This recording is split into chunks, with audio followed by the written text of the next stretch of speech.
Thank you, Toastmasters. Thank you, everybody, for being here for my first Icebreaker speech. Yeah. So everybody loves their grandmothers, right? The confident figure taking care of you during summer holidays. They give you that extra piece of cake when parents aren't looking, or an extra few minutes on the PlayStation. And I'm no exception. I absolutely love my grandmother. So today we're going to be going on a journey with her to learn more about her story, and also some of the wisdom she's passed on to me. Maybe some of you remember my first ever table topic here at Center Berlin was actually impersonating a grandmother. So I'm kind of continuing the tradition and like my beloved grandmother.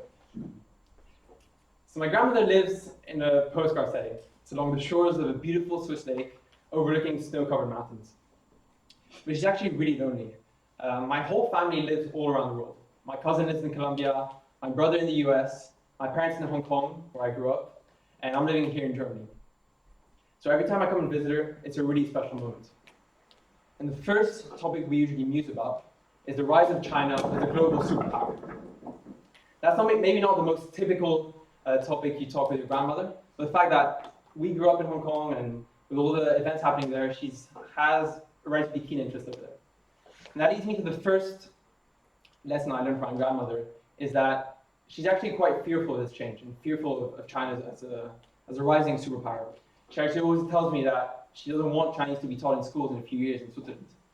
I tell her that's a little bit far-fetched, but even though she is scared of this, she actually embraces that change. She actually reads so much and watches so many documentaries about China, about different dynasties, the Communist Party, even Xi Jinping.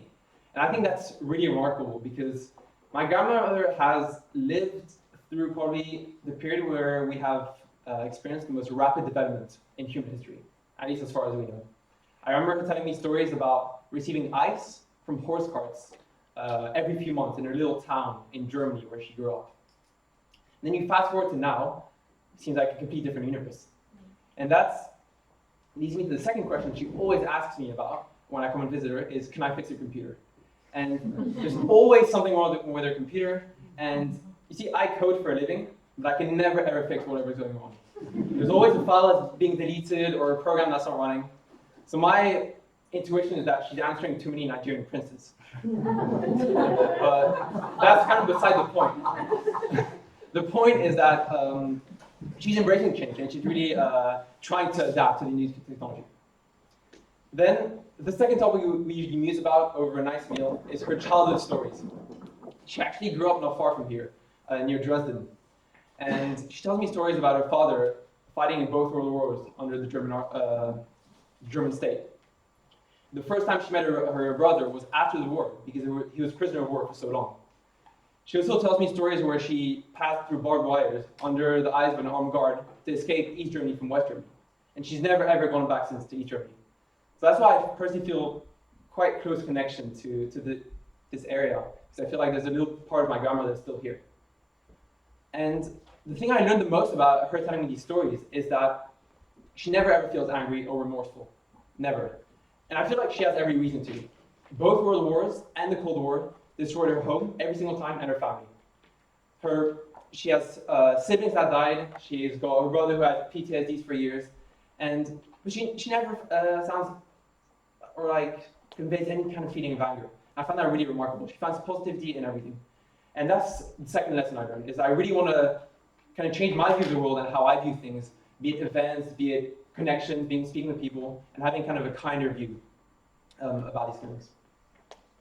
Finally, the last topic we usually muse about is death.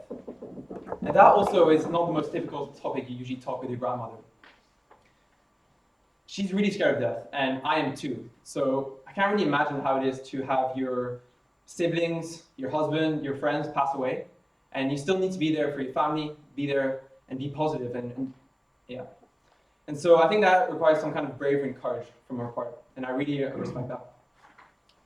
She usually jokes that she always wants to get to 100 years old, and even though she defies every kind of conventional wisdom about longevity.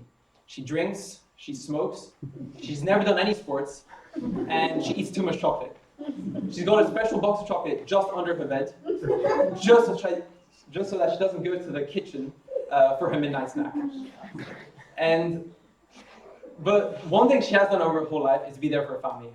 I think we can all relate to that one person in your family that's the cheerleader of the family, that always wants to know what everybody's been up to, knows everything, what everybody's doing at every certain time. She knows all my friends better than myself.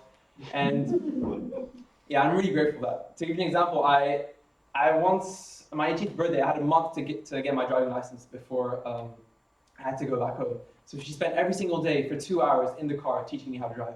And I remember seeing her completely terrified expression of seeing her grandson recklessly driving around a parking lot.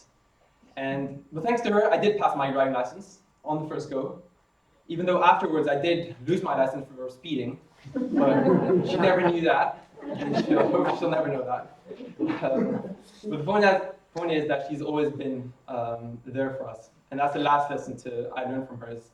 She lived in 19 different places all over the world over her life.